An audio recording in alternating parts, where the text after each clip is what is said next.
ఇప్పటి గౌరవ ఉప ముఖ్యమంత్రి కొణిదెల పవన్ కళ్యాణ్ గారు ఊగిపోయారు. ఆ రోజున మహిళల కోసం నేనుంటాను, మహిళలకు నాది బాధ్యత అంటూ తెగ ఊగిపోయారు. 33,000 మంది మహిళలు మిస్ అయ్యారు అంటూ అబద్ధ ప్రచారాలతో రాష్ట్ర ప్రజల్ని ఊపేశారు. ఇప్పుడు ఊరుకున్నారు. ఆయన ఎలా ఊగిపోయారో ఒకసారి మీరే చూడండి.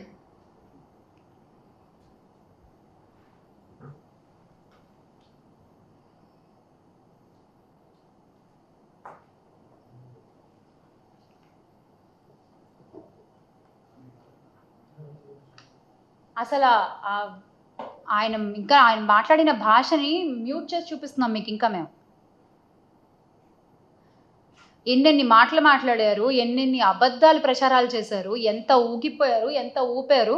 ఈ రోజున కామ్గా ఊరుకున్నారు. ఇంత జరుగుతుంటే మీరు ఊగాల్సింది అప్పుడు కాదండి, ఇప్పుడు.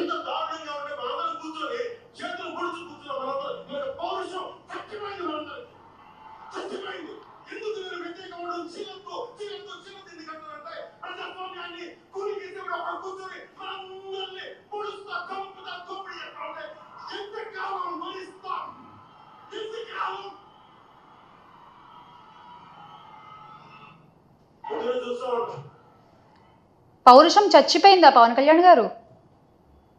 ఇన్ని అఘాయిత్యాలు జరుగుతుంటే, ఇన్ని అనర్థాలు జరుగుతుంటే సేమ్ క్వశ్చన్, ఇంకెంతకాలం భరించాలి మేము కూడా? డ్వాక్రా మహిళలకు కూడా అన్యాయమే చేశారు చంద్రబాబు నాయుడు గారు.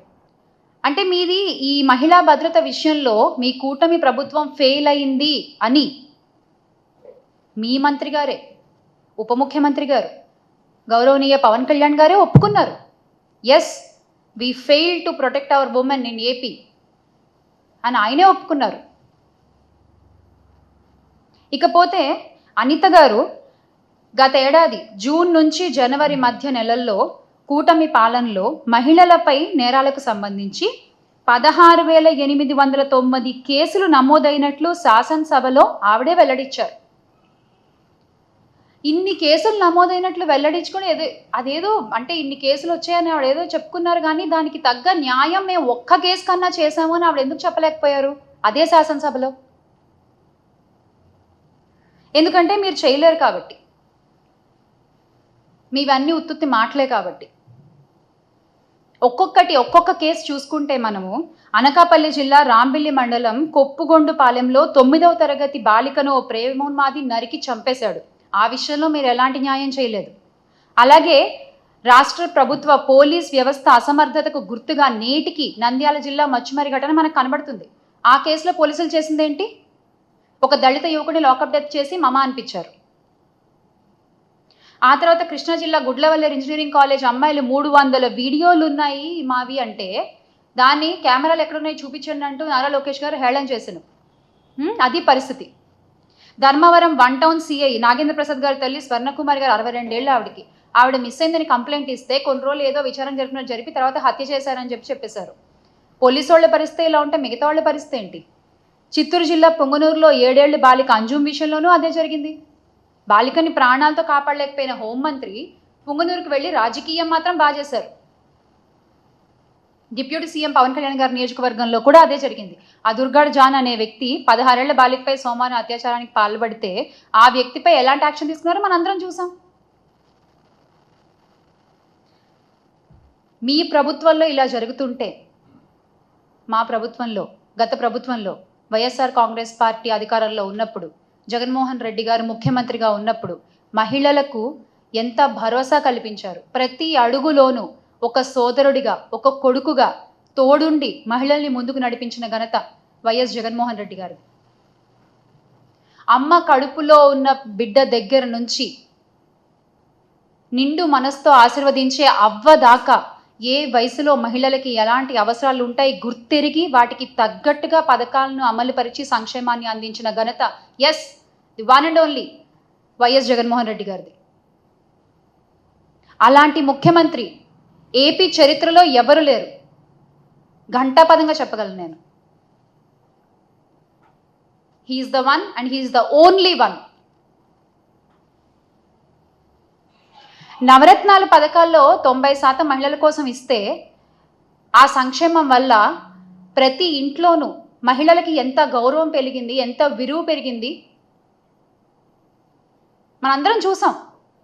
ఆడపిల్లల్ని కనడానికి భయపడేటువంటి రోజు నుంచి పర్వాలేదు, ఆడపిల్లని కన్నా ఏం కాదు, ఆసరాతో 5,000 దగ్గర నుంచి మొదలు పెడితే, స్కూల్కి పంపిస్తే అమ్మఒడి పేరుతో డబ్బులు వస్తాయి ఆ తల్లి అకౌంట్లోకి, ఆడపిల్లని చదివించవచ్చు. ఆ తర్వాత ఆ పిల్ల పెళ్ళికి వైఎస్ఆర్ కళ్యాణమస్తు వస్తుంది, షాదీ తోఫా వస్తుంది. ఇలా ఏ వయసుకు తగ్గ వాళ్ళకి ఆ వయసుకు తగ్గ అవసరాలని తీర్చిన వ్యక్తి వైఎస్ జగన్మోహన్ రెడ్డి గారు. మహిళలకి అండగా నిలిచిన ప్రభుత్వం వైఎస్ఆర్ కాంగ్రెస్ పార్టీ. ఆడపిల్ల పుడితే స్కానింగ్లు చేసుకుని చంపేసుకునే రోజుల నుంచి ఆడపిల్ల పుట్టినా పర్వాలేదు అనే స్థాయికి తీసుకొచ్చిన ఘనత వైఎస్ఆర్ కాంగ్రెస్ పార్టీది. కానీ ఈ రోజున మీరు ఏం చేస్తున్నారు?